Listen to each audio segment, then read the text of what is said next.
It's an everyday thing. It's an everyday thing. It's an everyday thing when you let your nuts hang.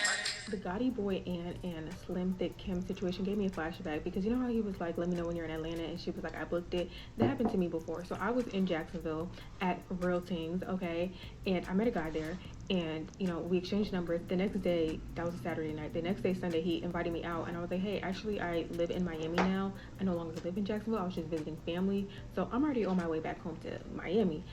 But if you're ever in Miami, you know, hit me up, you know, we can hang out. He immediately calls me. He was like, oh, you don't live in Jacksonville? I was like, no, I live in Miami. So we are talking on the phone or whatever. He was like, oh, I know all these people in Miami. I was actually just there. Like, I go there all the time or whatever. And I was like, yeah, just let me know when you're in town and, you know, we can hang out or something. He was like, really? You would want to hang out with me? And I should have been like, that should have been a red flag because why are you saying, really? You would want to hang out with me? Like, I gave you my number, child. So I was like, yeah, just let me know or whatever. The very next day, he sent me a screenshot of a flight landing in Miami that Friday at 8 a.m. So, you know, me not knowing any better, I'm just like, oh, like, what are you doing in Miami? Like, what do you have planned? Do you have to be here for work? He immediately calls me. It's not even been 24 hours. He immediately calls me. He was like, what are you talking about? You said that you wanted to see me, so I booked a flight to come see you. And I was like, you're coming to Miami for me? Like, I just said, if you're ever here, hit me up. This man booked a whole flight within 24 hours of me saying, if you're ever in Miami, hit me up. Now, I wish, this was 4 years ago. I wish, almost 3.5 years ago. I wish I had the mindset that I had now to be like, no, but I didn't. I was like, you know, like, I got work on Friday. Mind you, the flight was landing in Miami at 8 a.m. 8 a.m. on Friday. I'm like, I gotta work. Like, you should have told me, like, what's going on. So he's like, no, it's okay. I got, you know, I can do other stuff or whatever while you're working. And then he asked me, he was like, so should I get an Airbnb or a hotel? Do you feel comfortable with me staying with you? And I was just like, no, I don't know you. So he was like, oh, okay, no problem, whatever. The Friday comes. Like, I told him, I'm like, I have to work. I work from home, but I work 9 to 6, okay? He knew that I work from home because when we had that first conversation on the phone and we're, like, talking about life, well, you know, we're getting to know each other. So I was like, I'm not coming to get you from the airport. So he gets to Miami. I don't know what he does, you know, within whatever time. At noon, he calls me, he says, you know, and I told him the area that I stayed in. I was like, oh, I stay in North Miami, so, like, if you want to find a hotel near Aventura or whatever.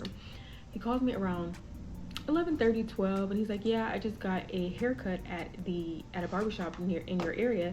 Can you come get me? Like, can you, like, I don't have anywhere to go right now. And so I'm thinking, okay, like, I guess Airbnb check-in is not until 4 p.m. So makes sense, but like, I really don't want this man at my house, but okay, whatever. It's only, well, dang, it was like 12 that he called me. I got up at 6. So I'm like, okay, yeah, I'll come get you, whatever. Bring him back to my house or whatever. And I'm like, I am working. So he's like, okay, that's fine. I will sit on the balcony. He's sitting on the balcony, talking on the phone, whatever. 4 o'clock comes, 5 o'clock comes. He's all in my face, like, when do you get off? I'm bored. Mind you, this man is in his 40s. He was like 40, 41, at least 41. And I'm like, I told you I was at work. You just, there's nothing I can do, but you have to remove yourself, okay? I deal with confidential information, right? Needless to say, there was no Airbnb.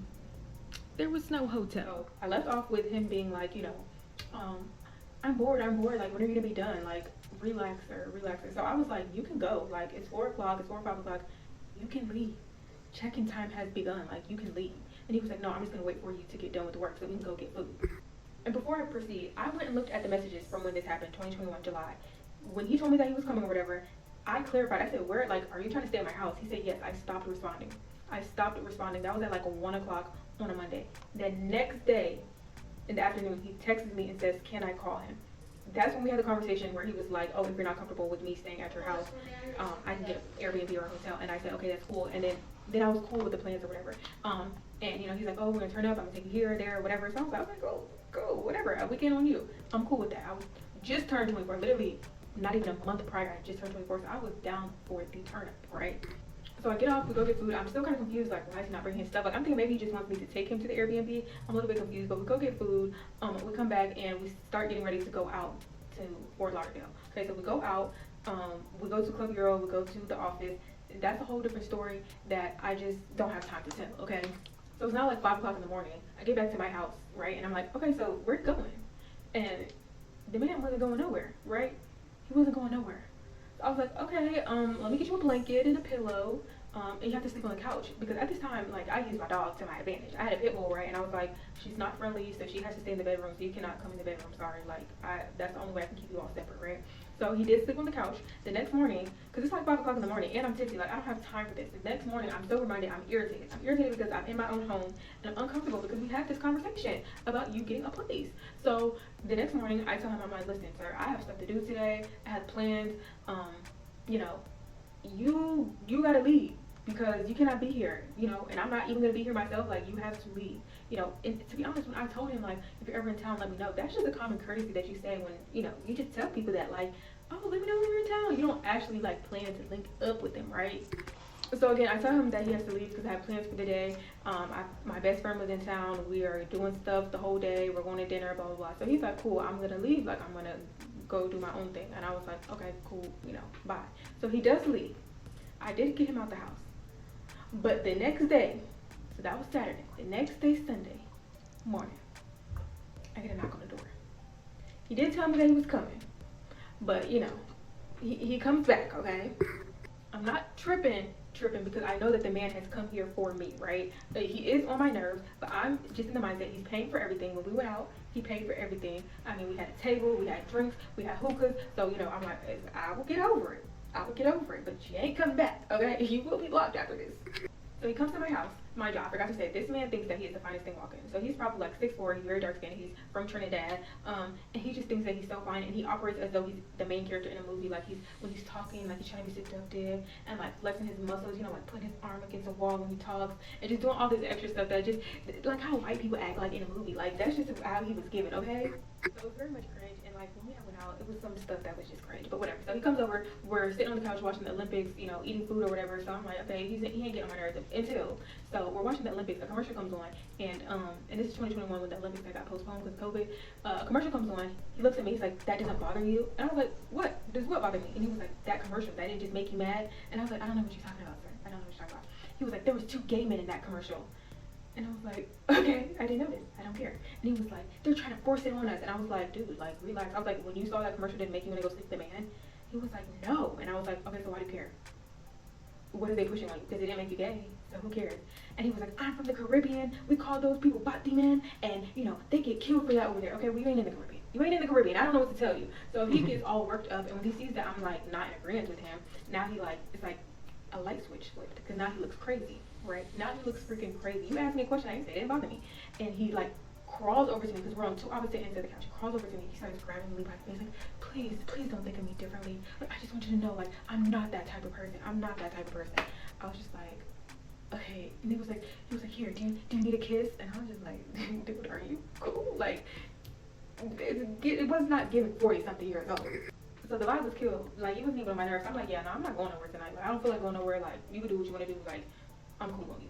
But then I tell him, I was like, what time does your flight leave tomorrow? And he was like, oh, it leaves at 9. I said, don't worry about being over. I'm going to take you. I'm going to take you because I'm going to make sure you don't miss it. I'm going to make sure you don't miss that flight. His flight was at 9 a.m. Baby, I was up at 5 o'clock in the morning, ready to have my coffee, walking out the door at 5:30. I had him to the airport by 6:15. Bye, sir. And never talked to him again. Well, I never reached out to him again. It was like 2 weeks later, he calls me. He was like, oh, I haven't heard from you. I guess you just used me. I guess you just needed some fun for the weekend. I guess you just used me. I guess I wasn't all that like I thought it was. And I was just like, oh, Kiki. And then that was the last time I've ever spoken to him. He did try to add me on Facebook. I declined, but I don't need nobody to tell me what they would have did. Okay, I was 24, newly 24. I didn't have the confidence. I was just stupid. Okay, this would never happen at this big age. What to do, everyday people, man? It's your boy PJ. Today we back with another lit video. We back in the confessional, and yes, we staying lit, big dog, man. Shout out to my everyday people who rock with me every day. Shout out to my player partner, Lucky Wheels of Deals Support, keeps it lit. Make sure you check out his YouTube channel. Make sure you like, comment, and subscribe to this video. Let me know what y'all think about this in the comment section, man. Hit the links down below. We got HiveMindLabs.com where you can unbig that back, okay? And yeah. Let me know what y'all think about this in the comment section, man. We got a crazy video, crazy situation, man. A lot of people try to chalk up the things they do to their age, you know, and it's crazy, but I get it. I definitely get it. She was young. She didn't know no better, but that guy was an absolute creep. And you should have told him no, like from the get go. To stay on your couch. Like to come over while you're at work. It's just like, yo, I didn't invite you here, first and foremost. I said hit me up when you come in, but that wasn't meaning like we was gonna hang out like that. Like you can hit me up later, you know. I'm busy, I'm working, but obviously he knew no boundaries and she didn't accept any boundaries. Like she just let that man do what he wanted to do, and that's kind of crazy. Like that you would just literally just ignore everything. This man could be crazy. He's from Florida, for Christ's sake. Well, he lives in Florida. I guess everybody in Florida gets that. They get that whole stigma on them just because they from Florida. But yeah, you gotta hold that one, brother. I ain't gonna lie. You gotta hold that one. But yeah, then the stuff about like you know, him calling, like, of course we already know, and you know, he probably had some issues with the gay stuff, you know. But you know what that mean. Then he was love bombing her, of course, by paying for everything. Remember, she young, she don't even understand what this man is doing. But I mean, he was annoying her, so she was kind of like thrown off.